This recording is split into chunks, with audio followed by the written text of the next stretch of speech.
हम तोहरा के बहुत अच्छा लेकर समझ ले रहनी, बाकी तू एगो सड़क छाप मजनू निकलना। इतना समझावे के बाद भी तू अपना माई बाबूजी के लेके हमरा ससुराल आ गई। देखा दिव्या, हम जानत तनी कि तू अपना पिछला जिंदगी के बारे में हमरा से ए से बतौलू ताकि हमरा दिमाग से तारा प्यार की बहुत उतर जाए, लेकिन यकीन करा वो बात के पूरा उल्टा असर भइल बा।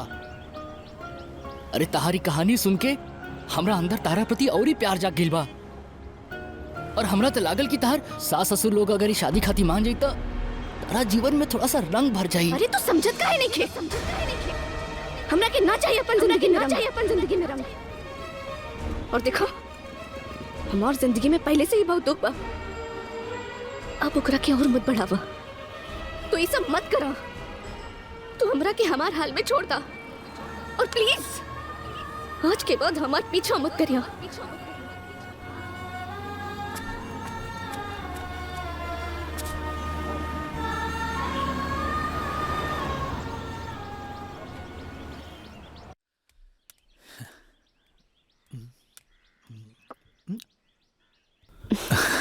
और जीजा जी का हाल चाल? एकदम फर्स्ट क्लास। अरे जीजा जी, ओ शिखा कितने साल के हो गई हुई? वह कुल 8-9-10 साल के होखत हुई। 8-9 साल? रउआ के तो पता ही नहीं के चलल हुई। सही कहनी सरहा साहिबा, हमरा के पता ही नहीं के चलल कि 8-9-10 साल कैसे बीत गए। ऐसे ही होले जीजा जी, लड़की के जो उम्र होले ना, खात पियत कब बड़े हो जाले पता ही नहीं के चलत। सही कहा था जीजा जी, शिखा भी खुश नसीब बाड़ी जिकरा के रउआ जैसन पिता मिलल। एक हमार बाबूजी हैं जे अपन तीनों लड़की के बोझ समझत बानी। 25 साल से सुबेरे 8 बजे से लेकर रात के शाम के 6 बजे तक काम करेले, और कबो कबो तो रात भर काम करेले। बाकी रउआ तो एकदम फ्री माइंड बानी, ताश खेलत रहली, खात पियत रहली। लगते नहीं के रउआ के शिखा के फ्यूचर प्रेजेंट के कोनो चिंता बा। अब हमार बाबूजी के देख ली, वो अपन लड़की के मजबूरी समझ ले बाड़े। अरे हम कहते हैं कि का जरूरत बा लड़की के पढ़ावे लिखावे के? अरे 21-22 साल के हो जाए, उनकर बियाह करो, पिंड छूटे। लेकिन ना, हमार बाबूजी के तो सोचे अलग बा। अरे लेकिन के पढ़ाई लिखाई ना तो समाज में कदम से कदम मिला के कैसे चले हैं। बाकी हमार बाबूजी ना हमरा खातिर हीरो बाड़े। हर लड़की के खातिर ओकर पिताजी हीरो ही होखन, और हर लड़की अपन पिता जैसन ही पति चाहेनी। जीजा जी, कबो शिखा से पूछब ना, का ओकरा के रउआ जैसन पति चाही जे दिन भर ताश खेले, घूमत फिरत रहे, घर जमाई बन के रहे। बाकी जीजा जी, रउआ के तो खुद के घरे नहीं खे, रउआ अपन बेटी के दामाद के घर जमाई कैसे बनाई? जीजा जी, हमरा के रउआ से कोनो दिक्कत नहीं खे, रउआ के यहाँ रहे से भी कोनो दिक्कत नहीं खे। बस हम इहे चाहतानी कि जैसे एगो बहू बेटी होला ना, वैसे ही एगो दामाद भी बेटा हो सकेला। अगर रउआ बाबूजी के बोझ हल्का ना कर सकिले तो उनकर बोझ भी मत बनी।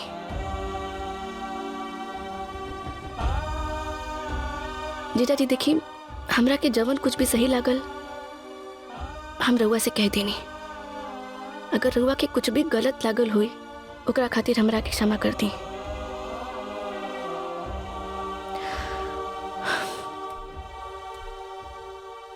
एक और बात जीजा जी, रउआ के शिखा के खातिर कैसन बाप बने के चाहिए, एक बार जरूर सोची, एक बार।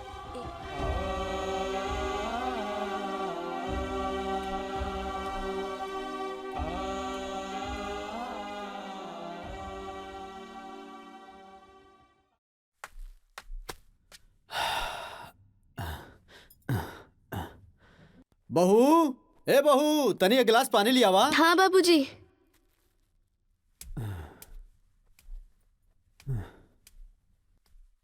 ई झोरा ले जा। जी। बाबूजी, वो हमारे स्कूल के प्रिंसिपल विष्णुपुर गांव में एगो लड़का बतवले बाड़े। काल रविवार हा, रहुआ लोग के मन होके तो कुछ बात विचार कर ली। अच्छा, प्रिंसिपल साहब बतौले बाड़े? जी। तब तो जरूर अच्छा लड़का होगी। हम बिहाने बात करके प्रिंसिपल साहब से जाके देख ले बिटिया। जा।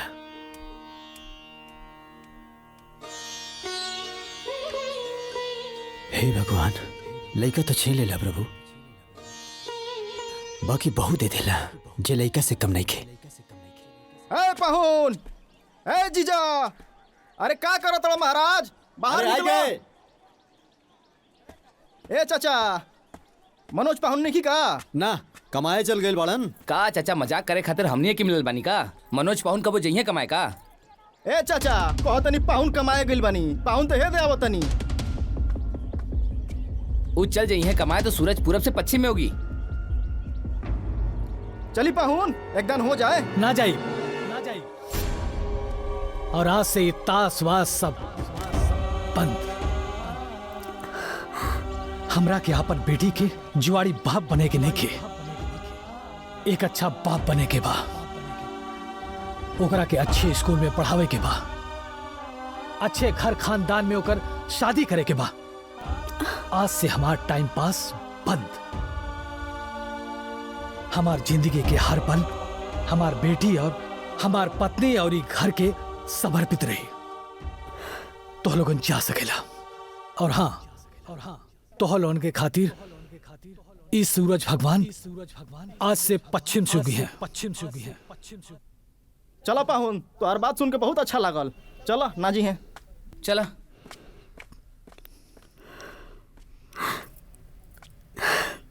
ए जी, हमरा के तो ये सब सपना जैसन लागता। सही कहलू ममता,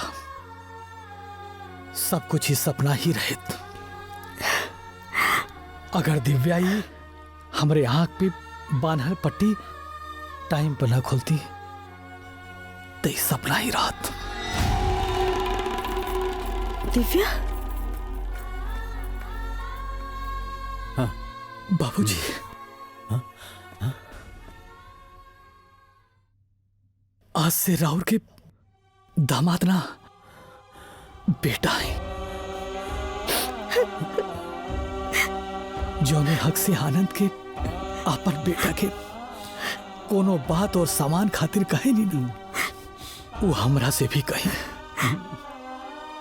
ना दामाद जी ना। अरे साँझ को बोला अगर सवेरे घर वापस आ जाए ना तो ओकरा के भुलाई ना कहल जाला। जाई, जाके तैयार होके आई, लड़की के रिश्ता देखे चले के बाद। जा।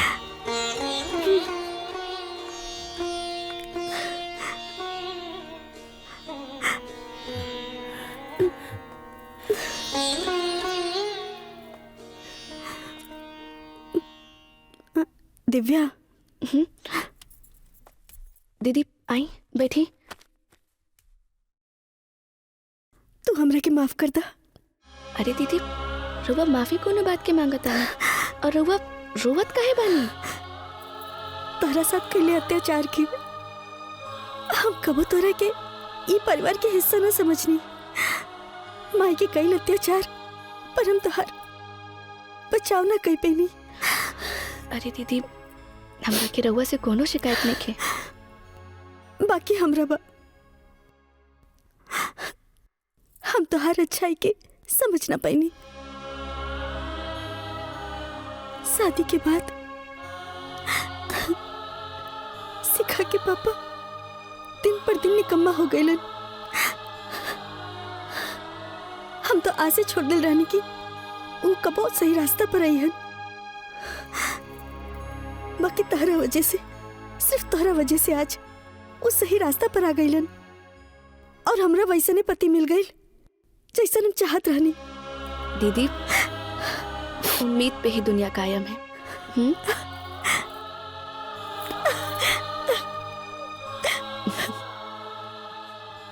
ये हमारी बिटिया की फोटो है।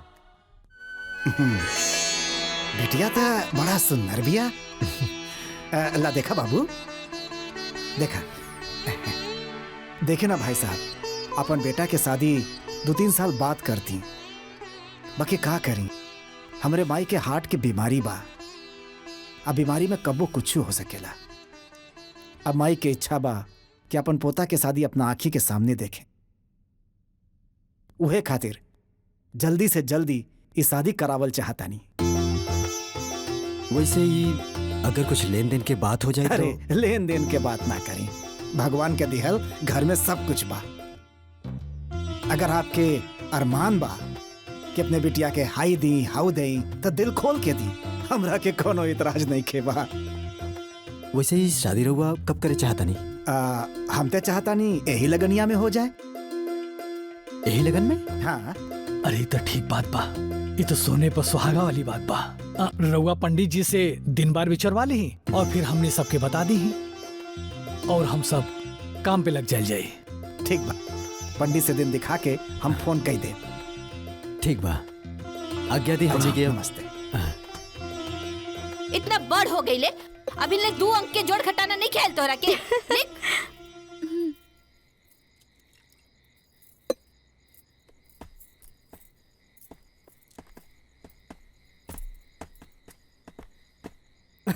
अरे पढ़ाई लिखाई छोड़ा, है ना मिठाई खा और छोटकी बिटिया के ब्याह के तैयारी करा। का? हाँ। का बाबूजी शादी ठीक हो गई का? हाँ रे, बहुत अच्छा परिवार मिलन। अच्छा परिवार बा तो मांगो अच्छा होखी। सासू माँ, ओ लोन का कोनो डिमांड नहीं खे, पर जौन अपने शौक से देवे के बाद वो अपने बिटिया के दे दी। और ऐसा ही कहना है लड़का के बाप। वाह, तब तो सच में बहुत बढ़िया परिवार बा। अरे तो बहू के देखल रिश्ता है, अच्छा ना रही? केहू के बतैला ना बतैला से रिश्ता अच्छा ना हो जाला। जेकर किस्मत जहाँ होला ना ओकर बिया वही जे होला। बाकी माई जरिया तो केहू ना केहू बनेला ना। हाँ, देखा था नहीं आजकल तो हर जरिया बनल। अरे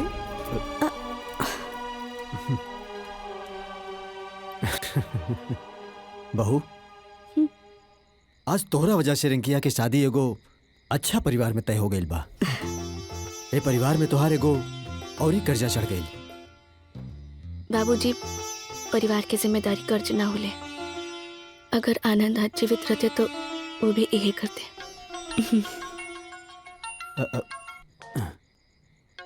समधी जी के फोन पर बताइए ना।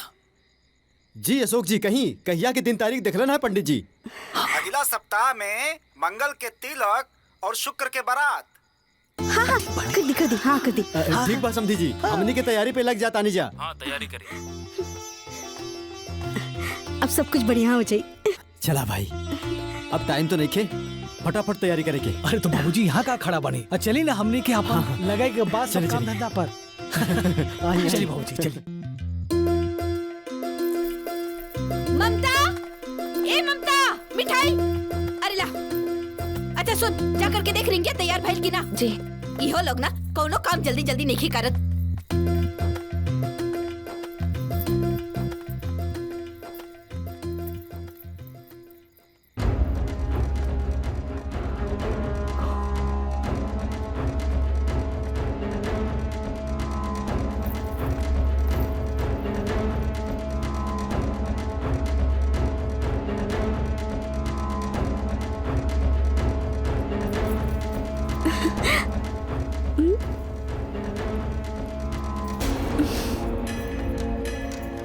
ए दिव्या, यहाँ का करत तारू? चला बाहर। ये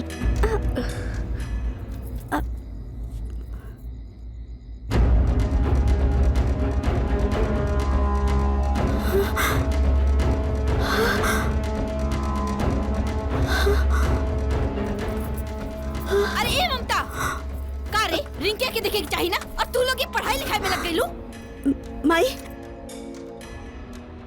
माई रिंकिया ही घर छोड़ के भाग गई बिया। का?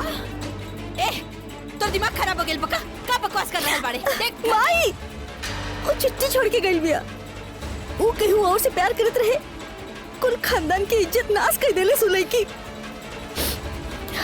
घर के बाहर बारात खड़ा बा और घर छोड़ के भाग गई बिया। अब का हुई? बाबूजी का करिए? कुल गांव का बोली हमनी के भाई, उन लड़की इतना ना सोचली कि हमनी के बारे में लोग का बोली है। माई माई का भइल माई तू ठीक बड़ू ना? रिंकिया ते का कह देले रे? हम तो कहीं मुंह दिखाए लायक नहीं के। भराता गेल बा का हुई? पूरा इज्जत माटी में मिला के रख देला सी। माई का हुई माई? समझे जी, सब खत्म हो गई। हमार लेकी हमरा मुंह पे कालिक पोत के चल गई। चिंता मत करा, घबरेले से कोनो काम ना होई। अब तो लड़की जवन कैलेस तो कई बे कैलेस। एक काम करा, हम लोग चली बाहर, लड़का के बाप से हम लोगन बात करल जाई, कोनो न कोनो रास्ता निकली। ठीक बा, चिंता मत करा। पहले हम लोगन को के संभाले को, एकरे बात का करे को का ना करे को देखल जाई। आवा चलो, अब चिंता मत करा, आवा।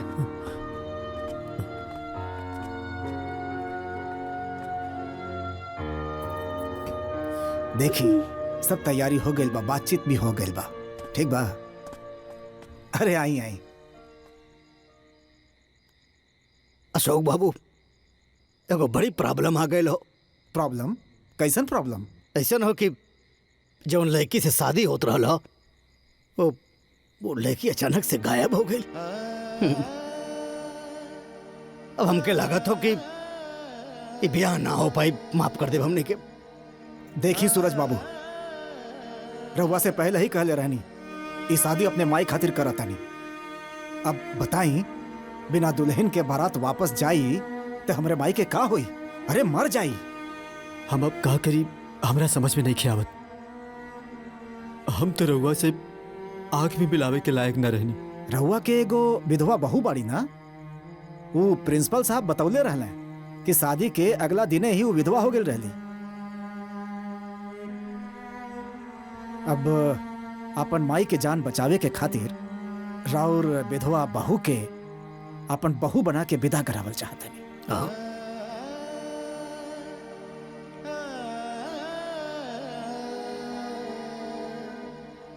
रहुआ इनकर बहू के पिताजी है ना? जी।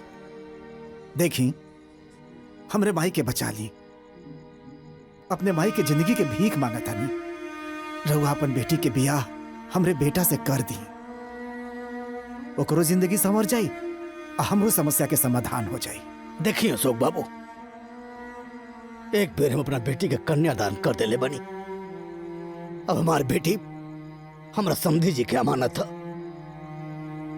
ओकरा बारे में जो फैसला लेवे कोई ई ली है, लेकिन एकरे बावजूद भी हमरा बेटी के का फैसला लेवे कहो वो स्वच्छंद हो। ओकर फैसला ओकरे हाथ में, वहां करी ना करी वो जाने। देखिए सूरज बाबू, कैसे भी करके बहू के मनाई।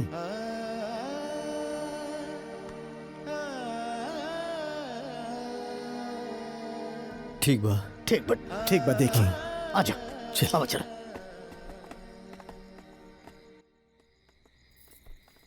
काबिल जी का बोलने? बात करा। आवा। अरे बोली ना।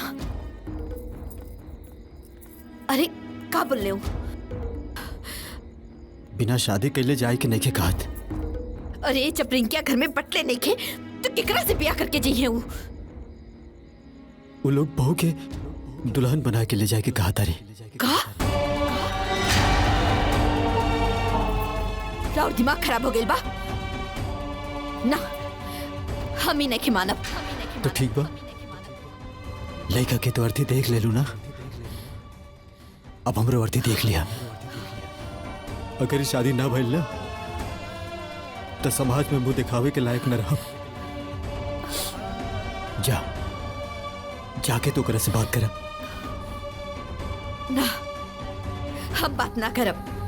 और रवा की ई काहे लागता कि वो हमार बात मान जाई? अरे वो आज तक तो तोहरे बात मानत आयल भी है। वो बेचारी शादी भी करके तोहरे ही मन से आयल रहे, और वो आनंद के चल गए के बाद ना, वो अगर चाहत ना, पर पंचायत कह के ना हमनी के इज्जत के मटिया मेट कह के खोइशत रहित। लेकिन वो बेचारी ऐसा ना कैलस। और वो आनंद के नौकरी की जब बात आयल ना तो तू ओकरा के लिया भी गेल रहलू। ओकरा जगह ही पे अगर कोनो दूसर लड़की रहत ना तो इतना बेइज्जत भइला के बाद ना आयत, लेकिन वो चुपचाप आ गई तो हर बात मान के। जब कोनो मर्द बाहर काम करके आवेला ना तो ओकरा के घरे आराम चाहिए। बाकी रू वो जब स्कूल से आवत रहे तो ओकरा के तू तुरंत काम पे लगा देत रहलू। चुपचाप तो हर बात मान के काम पे लग जात रहल, चू तक ना करत रहे बेचारी। तू कहा तारू की बात ना कर। अरे काहे अपने निजी स्वार्थ खातिर केहू की जिंदगी बर्बाद करत बाड़ू? एको तनख्वाह के लालच में? अरे केहू के घर बसा था तो बस जाए दो। बात करा इसे, जाके बात करा। अब बात ना कहलू ना तो हमार मरा मुझे हमो चिंता न रहा।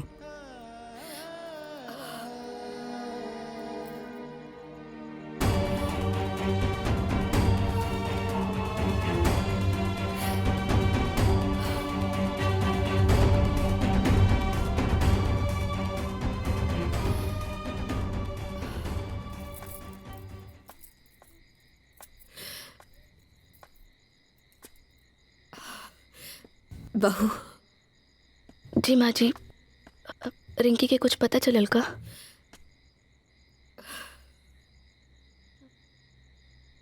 का हुई? हमार तो दिमाग के काम नहीं करत, कुछ समझ में नहीं आ रहा बा। का करी का ना करी। माँ जी, जवन होके के रहल वो तो हो गई। बाकी रहुआ अब ये बताई हमने के का करे के बा? बहू तोहरा से एगो बात पूछी? जी पूछी। वो दिनों लड़का तोहर हाथ मांगे खरती नाइल रहे घरे, अगर हम मना ना करते तो का तू बिया कहले तो? माँ जी रहुआ का खाता नहीं? हमार बिया हो चुकल बा और अब हम विधवा बानी। अब हम सोच भी ना सके नहीं दूसरा शादी के बारे में।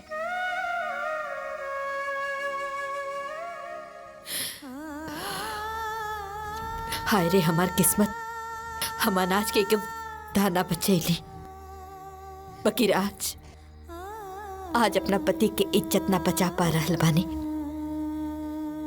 अगर हम ऐसे ने संस्कार अपना बेटी के देले होती तो आज हमरा के ई दिन नेखे देखे के पड़त।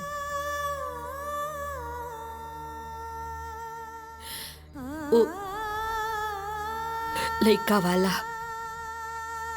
बगैर दुल्हन लेके जाए के नहीं खे मानत। तो किकरा के लेके जाइए? रिंकिया तो ये घर में है ही नहीं खिमाई। वो लोग तोहरा के अपन बहू बना के ले जाए खातिर तैयार बा।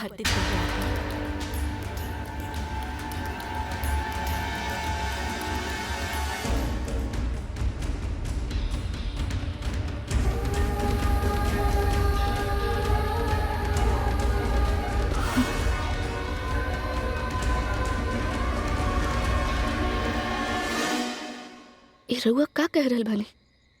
हमें बियाह कैसे कर सके नहीं? हम ये घर छोड़ के कहूँ ना जाइब। रउआ जाई लड़का वाला से कह दी कि रउआ अपन पतो के कहूँ ना भेजब। हमरा के घर के जिम्मेदारी सौंप के गइल बानी और जिम्मेदारी हम निभाई, मरते दम तक निभाई।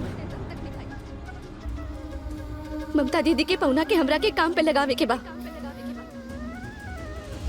शिखा के ब्याह के खातिर हमरा के पैसा जोड़े के बा।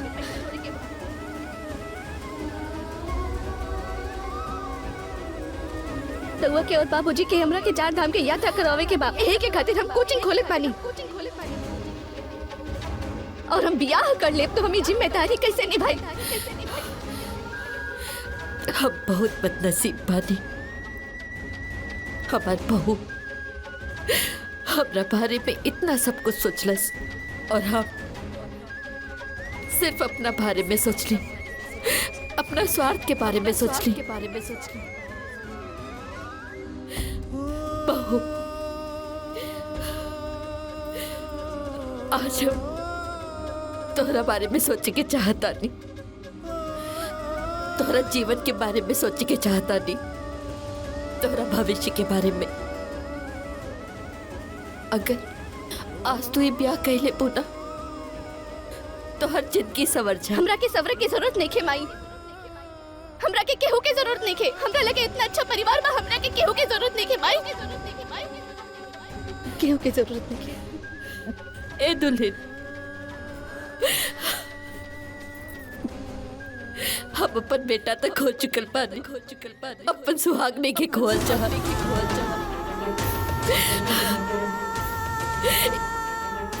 ये हमर स्वार्थ बा।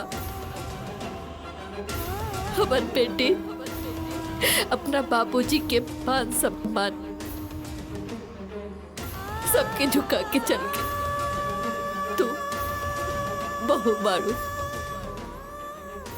अपना ससुर जी के इज्जत बचाना, ये ब्याह करे का तैयार हो जा।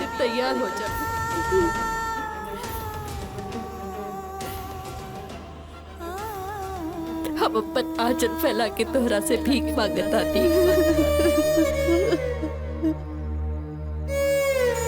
भांजा,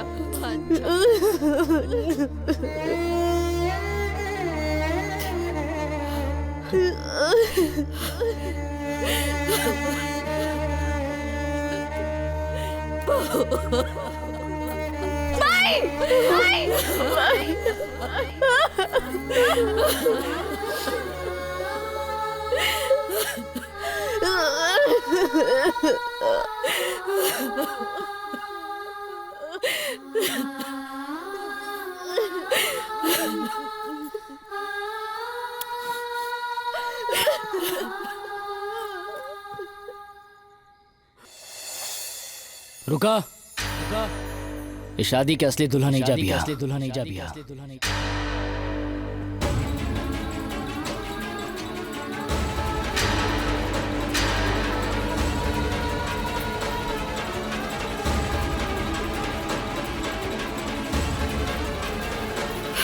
रिक्की कहाँ चल गए रे? हाँ, का हाल बनैले बाड़े? देखी, इनका सभी कुछ ना पूछी तभी बेहतर बा। हम बताओ तनी, दरअसल आजकल ऑनलाइन लड़की के झांसा देके ओकरा के अपना प्रेम के जाल में फंसा के धन दौलत रुपया पैसा छीने वाला बहुत सारा गैंग बा। और लड़की रिंकी ऐसा ने एगो गिरोह के चक्कर में पड़ गई रहे। वो लड़का इनका के बरगला के ले गई, इनकर पैसा रुपया गहना सब कुछ लेके भाग गई। इनका लागल कि परिवार के मान मर्यादा सब मिट्टी में मिल गई बा, तो खुदकुशी करे जात रही। हा, उता हम बिल्कुल सही समय पे पहुंच गई नी, आई नर्थों से बचा लेनी।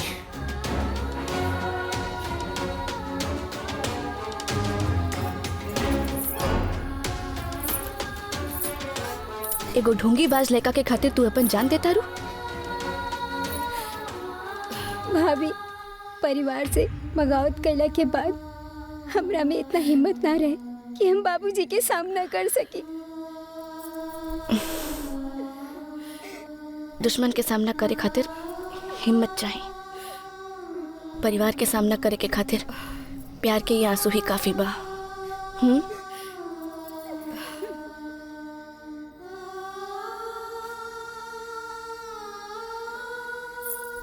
बाबूजी, रउआ जिनकरा के अपन घर के बहू बनावल चाहत रहनी, ओ लड़की आ गई बिया। हम रउआ से विनती करत आनी कि रउआ इनकरा के अपन बहू के रूप में स्वीकार करी।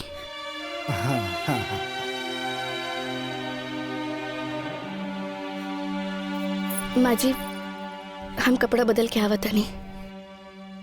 दीदी, तोहार बहुत बहुत धन्यवाद बेटा। बढ़ के पद आशीर्वाद देवे के बोला, हाथ जोड़े के ना। रुका,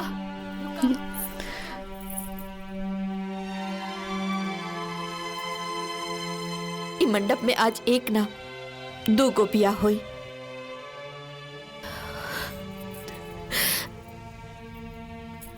बेटा, हम तोहरा से माफी मांगतानी।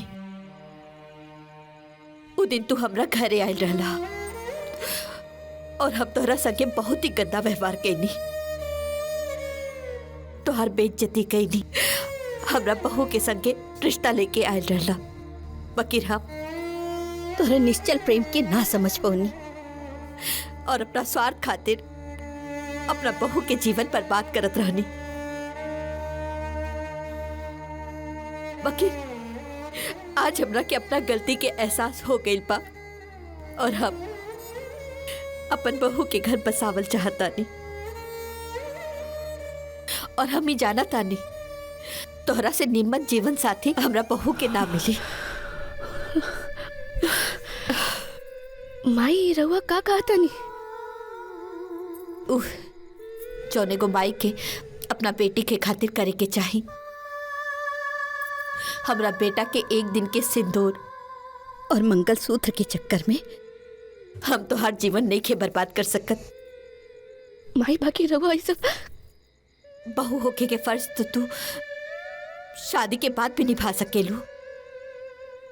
बकीर तोहर जौन जिम्मेदारी बा उ तो तू बिया भइला के बाद भी निभा सकेलू। उ हमार बेटा होखी ना।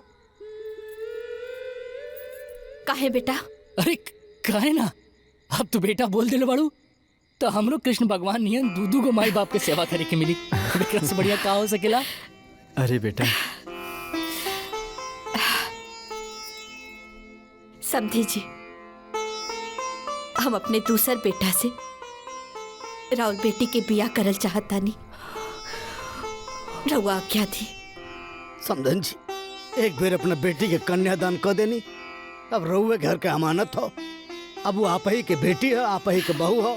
अब ओकरे भविष्य खातिर जवन कुछ करे को हो रउए के करे को हो, और आपके हर फैसला में हमनी के रजामंदी है दोनों प्राणी की।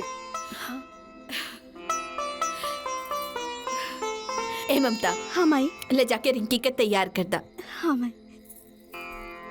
आओ बेटा। चला। पंडित जी, रउआ के ना ई मंडप में 2 गो बिया करे के बा।